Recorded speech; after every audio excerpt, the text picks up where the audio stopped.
Die navorsing wat ons voor fondse gegee het, kyk ons op die oomblik na om te kyk wat was die impact, wat is die uitkoms daarvan, en dan, want research vat ons by 'n tyd, en dan sê ons, okay, fyn, miskien moet ons 'n bietjie meer geld gee, sodat ons kan die impak in die gemeenskap sien, of dat ons kan die impak sien, of dit op die ekonomie is, of daar 'n policy brief is, of wat ook al, daar moet iets wees wat daar uitkom.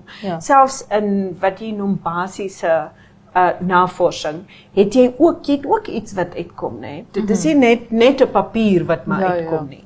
So, maar omdat dit so ongesiens is, dink ek is dit belangrik dat ons besef in Namibië dat ons het mense wat dit doen.